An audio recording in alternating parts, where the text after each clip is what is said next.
Hi, my name is Kate Hedlund and I'm with Cook County Health. Thank you for joining us tonight. If you have a question or need help with an appointment, you can reach out to our health system at 312-864-0200. My guest tonight is Dr. Susan McDunn, oncologist at Cook County Health. As October is Breast Cancer Awareness Month, Dr. McDunn is here to talk to us about breast cancer. Welcome to the show, Dr. McDunn. Oh, thank you for this opportunity. Tell us a little bit about yourself. Well, I'm a medical oncologist at Stroger Hospital, Cook County Hospital, and as a medical oncologist, I work with a team of doctors for breast cancer. I work with surgeons, radiation therapy doctors, and then other medical oncologists like myself. And my role there is to give medication, systemic treatment for breast cancers. What interested you about in working with cancer patients, particularly with breast cancer patients? Well, I think, we all have someone we know, maybe a family member or a close friend, coworker. For me, it was my mom who had breast cancer, and just seeing what she went through kind of interested me in the field. And then also, as an oncologist, dealing with breast cancer, there's particular needs of female breast cancer patients, with body image changes during treatment, hormone changes during treatment, and fertility issues as well. And so I just felt drawn to that population to try to, help in those situations as well. That's great. October is Breast Cancer Awareness Month. Why do you think it's so important that we recognize something like this? Well, I think, again, just because, women are such an integral part of our society. We're integral parts of the family and communities. And breast cancer is one of the most common cancers in women. And it's actually, the incidence of it has increased a little bit over the past several decades. And so I think that's why it's so important that we're all aware of that. And in addition, I've seen as an oncologist all the wonderful benefits of the awareness and the research that's gone into breast cancer treatments that have benefit so many patients now. Over the past several decades of being in practice, it's been very encouraging to see the new breakthroughs that are coming. That's good. What are physicians seeing in terms of breast cancer trends? You talked about an increase. Can you talk a little bit about that? Yeah. In the past, couple decades ago, it was maybe 1 in 10 women would at some point in their life be, affected by breast cancer. But now it's probably closer to 1 in 8. As far as incidence goes. But the good news on the other side of that is that the actual death rate from breast cancer over the past 30 years has actually been cut in half. Mm-hmm. And that's in large part to earlier detection, women being more aware of breast cancer signs and symptoms, women getting screening mammograms. So early detection has played a big part of that decrease in mortality, but also some of our treatments also have been contributing to that decrease in mortality. Okay. So what are some of the risk factors that women in particular should be looking for when it comes to breast cancer? Well, the first thing is, anyone who's a woman is at risk somewhat for breast cancer, and it tends to increase with increasing age. There's also things that we have no control over that we're just kind of born into, and those include kind of hormone exposure over your lifetime. Mm-hmm. So women who started their menstrual periods earlier in life and maybe continued menstruating longer in life, they might be at a slightly higher risk for breast cancer. Women who, as adolescents in particular, had prior radiation to the chest, mm-hmm. perhaps for lymphoma, Hodgkin's lymphoma, or other cancers, they are also at slightly increased risk for developing breast cancer. Another risk factor is especially family history. So if you have your mother, your sister, or even a first cousin affected with breast cancer, particularly if they were affected at an earlier age, that might put you at a higher risk for breast cancer as well. So you want to kind of be aware of that. Then there's other risk factors that are somewhat modifiable. Having your first child before the age of 30 is maybe a little bit better than waiting for childbirth. Breastfeeding is actually protective, so if you have the opportunity for that, that's a protective thing. Breastfeeding, of course, is wonderful for the baby and also has health benefits for the mother. Keeping your weight down overall in life, especially postmenopausal, you don't want to gain a lot of weight. Once you go through that change of life, that weight gain during that time seems to be a little bit higher risk of getting breast cancer later on. Also, alcohol intake.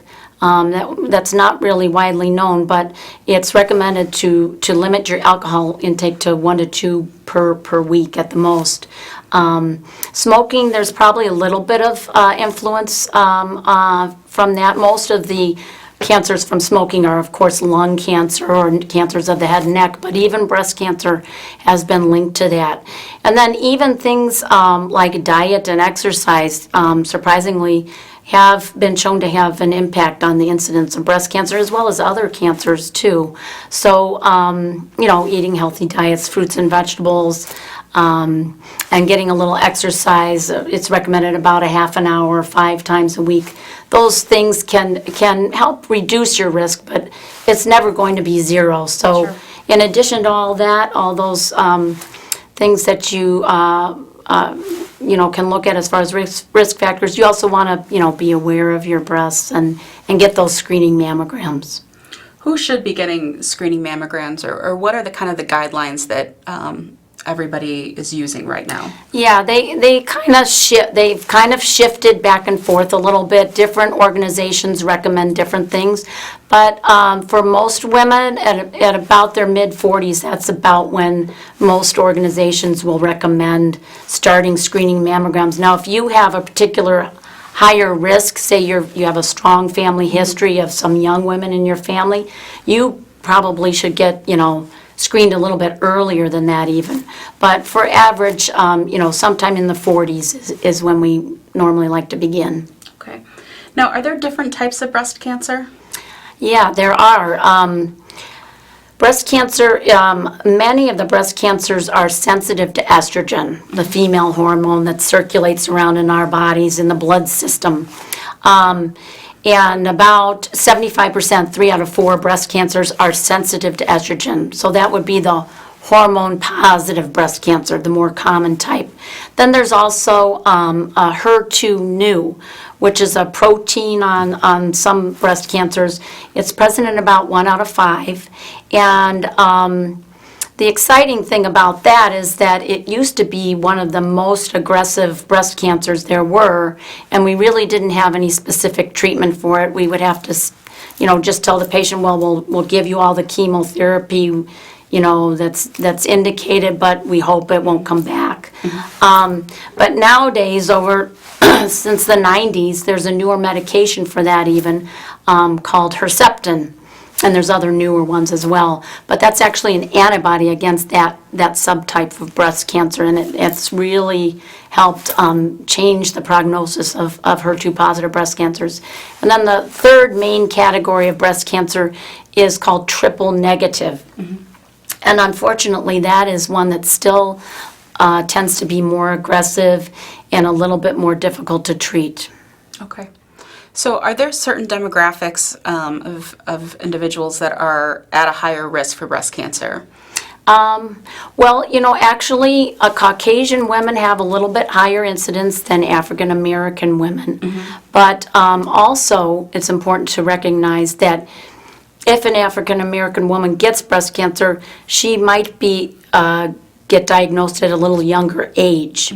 And both African American young women and Hispanic young women are at a slightly higher risk or likelihood of having that triple negative subtype that I just mentioned. So it's important for all of us at any age to be aware. What are some symptoms or concerns that women should notice about their body and talk to their doctor about if they're concerned about breast cancer? Well, I think, being aware of your breasts, and of course, if you feel a lump, something that's hard like your knuckle compared to the rest of the breast tissue, that's something to, get checked out as soon as possible. A lump in the breast or even under the arm would be something that you should get checked out right away. Any changes in the nipple, if the nipple is normally, kind of pops out and it starts to be pulled in more, that's not a normal thing, just on one side. So that should be investigated. Any skin changes, hardness of the breast or swelling of the breast, that's not normal either. So any of those types of changes would be something you'd want to get checked out. Also, if you started noticing some nipple discharge, some leakage, especially if it were bloody, then that would be something to get checked out.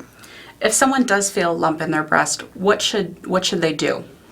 Well, hopefully they're connected somehow with a primary care physician. That's why it's so important to get that if you can.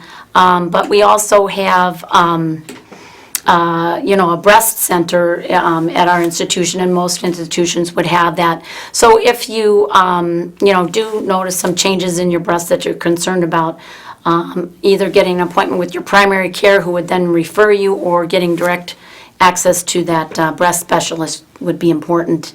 And you don't want to delay that more than, a week or so. Now, if you're diagnosed, that's obviously a very scary time for an individual. What are some of the things they should do after they've been diagnosed? Yeah, that's a good question. I think it's very important to, tell people about it, share it with other people so that, you know that you're not alone. That's why these support groups are important as well. But, talking to your family, talking to a friend, a pastor, someone who you can kind of confide in is good. And then, don't be afraid to ask for help from others. If you need a ride for something, an appointment. I always feel that I feel much better if somebody comes with their friend or their family member, because it's such a scary time, like you said, that you might not remember everything that you hear that day. And it's nice to have somebody else who can kind of interject a question or kind of absorb what you're hearing that particular day too. So I think it's important to kind of share it with others. When a person first comes to visit you, can you kind of walk through what an appointment when they come to see you is like for them? Yeah, normally when they see me, they've already had the diagnosis of breast cancer made. And so since I give medications, I give systemic medications that go throughout the body's bloodstream to kill any cancer cells that might be in the bloodstream. I need to know about any other medical problems. So I do a thorough history and physical, because some of the treatments can affect the heart muscle or the nerves, if somebody already has some numbness in their fingers or their toes, or just in general, just to know their physical well-being. And then, obviously a physical exam as well. And then go over any imaging studies that have been done. If there's any concern for spread of the cancer, we would talk about that and what that might mean. And then, we always like to make sure a patient knows that they need to, come back for follow-up. I want to be very connected with people, and we give them a sheet of, with phone numbers to call, and, to feel free to call if they have questions, new symptoms, things like that. So then those are the main things that I would go over with them. Sure. Can you talk about kind of the importance of, you touched on it a little bit before, but the support groups and resources for patients, to get the help they need outside of the medical care? Yeah, I think, things like transportation can be a challenge, childcare can be a challenge. Again, friends and family are a good place to start, church groups, things like that.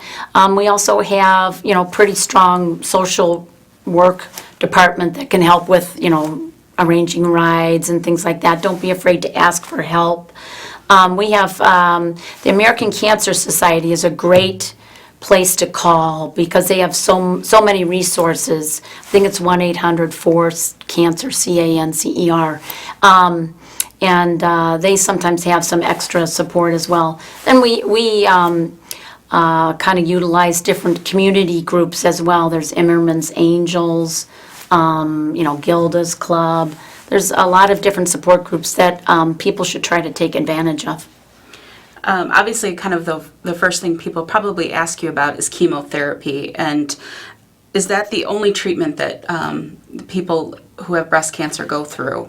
Yeah, that's a good question because in the past, if we had a patient with a breast cancer and they were estrogen positive, they were estrogen sensitive, we didn't know if they also might need chemotherapy or just the anti-estrogen treatments as an adjuvant to their surgery and radiation.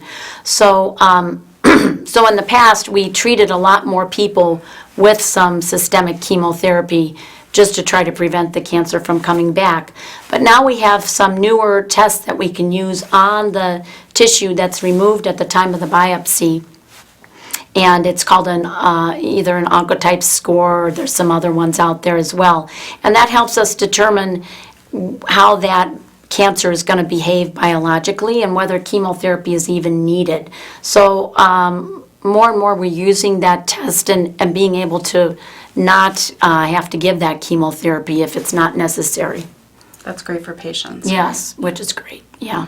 Can you talk a little bit, you mentioned it before, but the genetic component and how important it is that women talk to their family members about it? Yeah, it's very important.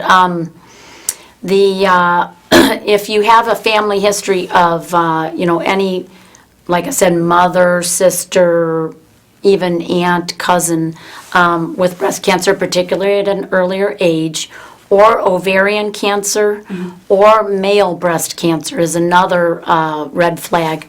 Even prostate cancer and a little bit of pancreas cancer, any of those cancers within the family, that's a little more concerned that you might have a genetic change in your cells that would put you at higher risk for developing either breast cancer or ovarian cancer. And that mutation's called BRCA. And you probably have heard about that in the news. But it's good to know about that because there's things that can be done for prevention as well. What kind of prevention is there for women who test positive for that? For someone who has that gene. There is, rather than just screening mammograms, MRIs are also recommended as part of the screening process. And then it can go as far as even doing a prophylactic mastectomy, just to try to reduce that risk of breast cancer in the future. The other thing that can be done is prophylactic removal of the ovaries. Because ovary cancer tends to be linked with that mutation as well. And unfortunately for ovary cancer, there's not a great screening process. So for the breast, we can still screen with mammogram and MRI, but the ovaries are a little bit more difficult. So after a person has had their children, then it would be time to consider perhaps removing the ovaries. And removing the ovaries not only reduces the risk of the ovarian cancer, it also helps to actually reduce the risk of the breast cancers as well. Now, you mentioned male breast cancer. We don't hear a lot about that, but it was in the news last week a little bit. Can you talk about what men should know about breast cancer?